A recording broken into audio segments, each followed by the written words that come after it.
Dobar dan and dobrodošli. Hello, welcome, and thank you for joining me for this podcast episode brought to you by the Russian and East European Institute at Indiana University.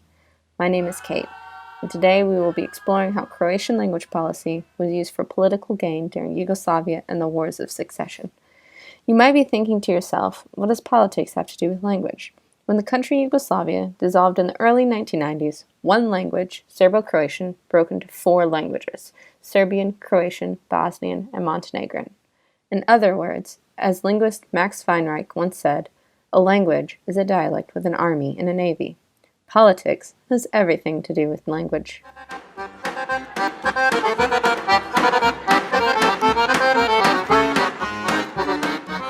So let us dive right in. Croatia, a sunny southern European coastal-rich country on the Adriatic Sea. Croatia is located on the Balkan Peninsula along with its neighbors Slovenia, Bosnia, Montenegro, Serbia, Kosovo, and Macedonia. Croatian, the language, is Slavic, placing it in the same language family as Russian and Polish. But Croatian is most closely related to Bosnian, Serbian, and Montenegrin. In fact, these four languages are all mutually intelligible languages. Mutual intelligibility means that the speakers of Croatian can understand speakers of Serbian, Bosnian, or Montenegrin almost without any problems, and vice versa. Think of this just like American, British, Canadian, and Australian English. The differences between these Balkan languages are similar to the differences between these varieties of English. So why are the Balkan languages considered languages, while the English varieties are varieties? Politics. Remember that Weinreich quote, "A language is a dialect with an army and navy." If linguists and not politicians made decisions about the status of languages, then Croatian, Bosnian, Serbian, and Montenegrin would all be considered the same language. And as I mentioned before, that was, indeed, true in a not-too-distant past, when the language Serbo-Croatian existed in a country called Yugoslavia.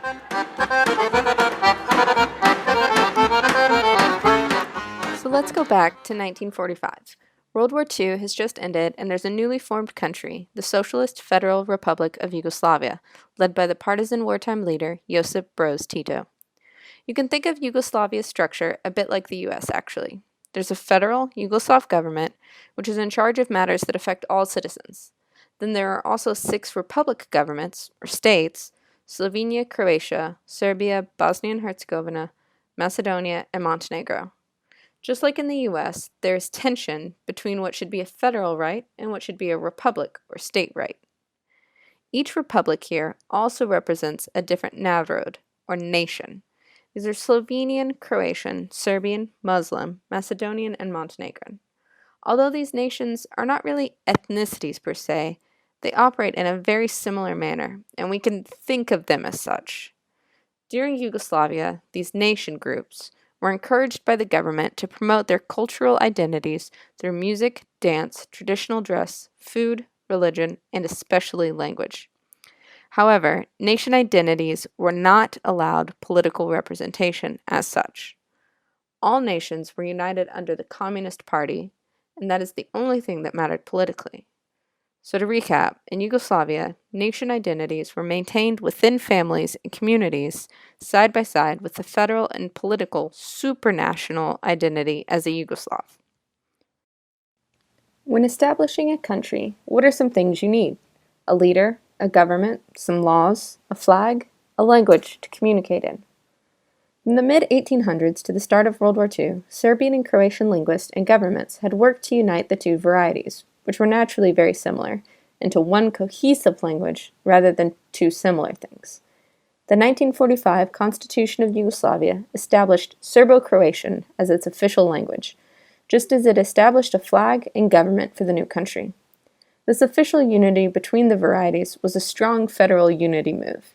The history of Croatian and Serbian was already bringing the two together, so this was an obvious moment where the politicians could use language as a tool to promote a united front. However, in 1954, the Yugoslav federal government held a meeting to discuss Serbo-Croatian because some linguists and the Croatian nation felt that they were losing their identity in the unified language. This meeting led to the Novi Sad Agreement, which established 2 different dialect centers, Zagreb, Croatia, and Belgrade, Serbia. Dictionaries, grammar books, and all language decisions would be made in conjunction between Croatian and Serbian language officials. This was the golden age for Yugoslav language unity. The materials they produced would be used for educational materials. This would reinforce the close nature between the two varieties, and over generations, the unified system would become the mother tongue of all Yugoslavs. The Novi Sad Agreement both pacified the Croatian nation concerns while maintaining Yugoslav identity cohesion. In addition, the 1950s and 1960s were the economic golden years of Yugoslavia. Infrastructure and industry were booming, all citizens had a good quality of life, and the people were happy and satisfied. However, all good things must come to an end. In 1967, a group of Croatian linguists, who were still concerned over the loss of Croatian linguistic nation identity despite the Novi Sad Agreement, published a declaration in a Yugoslav newspaper, the Telegram. The newspaper declaration, titled "The Declaration on the Name and Status of the Croatian Literary Language," claimed that the Croatian dialect was being overtaken by the Serbian dialect. They believed that the Serbian linguists were still pushing Croatian aside, even in their joint ventures. This declaration was both a nationalist argument, literally for the Croatian nation, but also an early indication of federal versus republic tensions to come, because the declaration demanded republic linguistic autonomy. Essentially, the newspaper declaration called for each republic to be in charge of their own language policy instead of the federal government. The declaration was the beginning of a movement which came to be called the Croatian Spring. Ultimately, there was an intense crackdown in 1971 from President Tito and the federal government against any politician calling for language and other types of reform within the Croatian Communist Party. Still, the Croatian Republic kept pushing for more Republican autonomous rights and fewer federal mandates. Other republics started to push against the federal government as well, demanding more Republican autonomy and rights. After the 1973 international oil crisis began to hit Yugoslavia, the large economic gains of the 50s and 60s began to slow down. The federal government decided to hand more control over to the republics in an effort to handle the crisis. In 1974, a new constitution was ratified that gave the republics autonomy over some economic and cultural decisions. This included the language policy that the Croatian linguists had detailed in their declaration. No longer would Croatian and Serbian linguists work together to create uniform dictionaries, grammar books, or textbooks for schools. Officially, the language was still one, and it was still referred to as Croato-Serbian or Serbo-Croatian. But the republics were free to establish what that meant for their own usage. This was the official beginning of the end for Serbo-Croatian. Even with their newfound freedom, some Croatian language dictionaries went too far in their nationalist identity and were banned by the federal government. One in particular became known as the Londoner because it was printed in London and then smuggled into Zagreb anyway. The Yugoslav federal government was willing to allow decentralized nation linguistic identity, but was concerned about rising political nationalism. Nationalist politics would not be tolerated. Federal unity was still of the utmost importance. During the rest of the 70s and through the 80s, the economic situation in Yugoslavia continued to deteriorate. Yugoslavia was in debt, and the IMF encouraged austerity measures in order to pay back the debt. However, this did not work. Yugoslavia was enforcing years-long austerity measures for very little economic gain.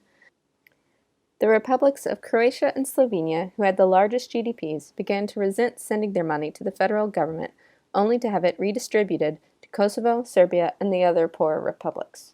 Slovenia and Croatia wanted to strengthen the autonomy of their republics even more and weaken the federal bonds between them to a loose network.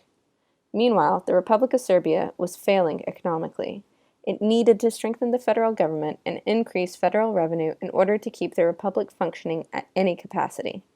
The economic collapse and the push-pull between the federal and republic governments led to increased tensions.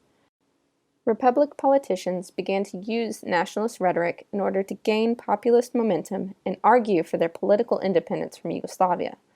Language policy, because it was an institutionally recognized national identity marker, became one of the vehicles for this new national political rhetoric. Another key nation identity marker was religion.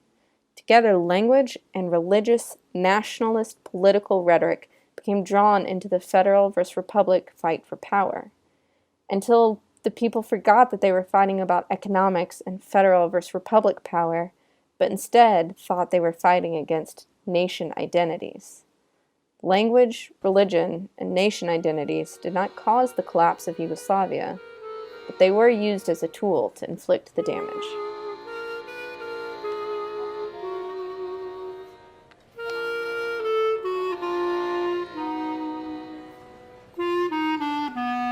In June 1991, Croatia declared independence from Yugoslavia. Small military fights had been occurring all that spring in Croatia between the Croatian nation majority and the Serbian nation minority who also lived there. That summer, fighting intensified. In June, when Franjo Tuđman, the newly elected president of Croatia, declared independence, he immediately presented a new constitution, which, not unlike the 1945 Yugoslav constitution, established a new government, new laws, a new flag, and a new language. But this time, the language was Croatian, not Croato-Serbian. This distancing from Serbian was no accident. Croatian was declaring itself distinct from their linguistic twin in a classic nation-building move. Tuđman needed to legitimize Croatian political independence on the international stage, and he did this by legitimizing the Croatian nation as an independent country, independent politically, militarily, and linguistically. As soon as the Croatian language was separated from Serbian, the need once again for new dictionaries and grammars became necessary. Immediately, the Londoner, the previously banned Croatian dictionary, was reprinted in Zagreb, promoting not just Croatian language independence, but purification. The Croatian language had been infected with Serbian, and now was the time to restore the Croatian language and nation to its historical power. Differential dictionaries explaining in details the difference between Serbian and Croatian became ubiquitous. The goal of these dictionaries was that Croatians who might mistakenly use a Serbian word could learn the proper Croatian synonym instead and purify their language.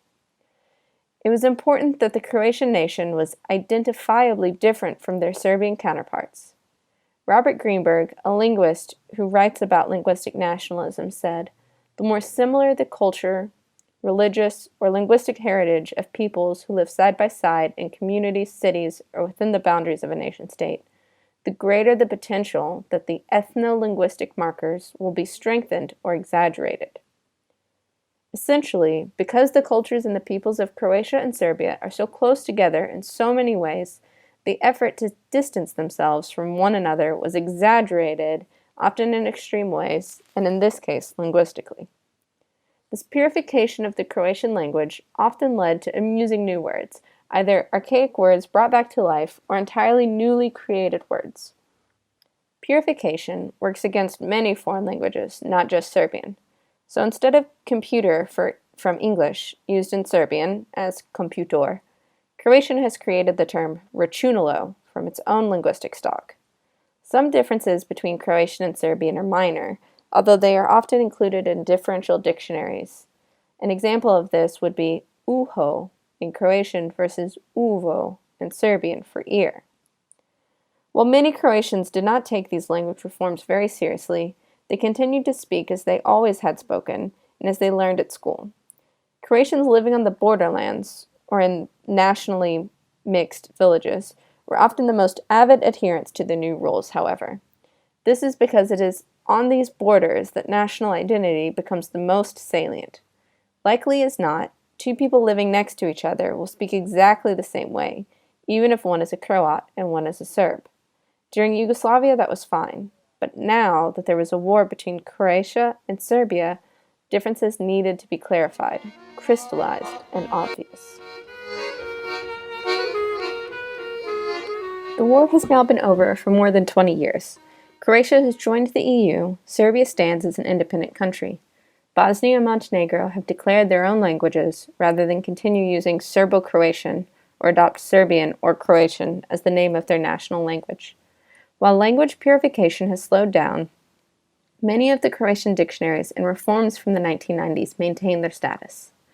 I hope that this podcast has shown you that language has an incredible power to bring us together and drive us apart.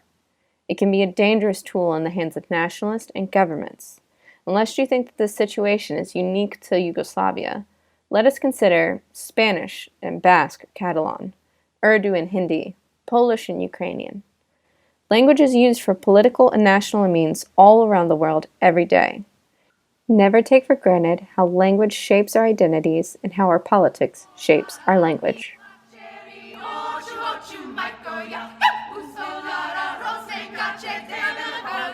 Thank you for joining me today for this episode, and thanks to our sponsors.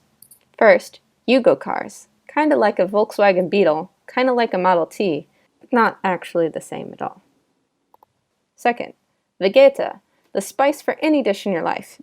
Burek, Chivapi, cookies? Why not? And finally, Kokta. When you can't have a Coke, try Kokta. Thank you for listening, and see you next time. Until then, do widzenia.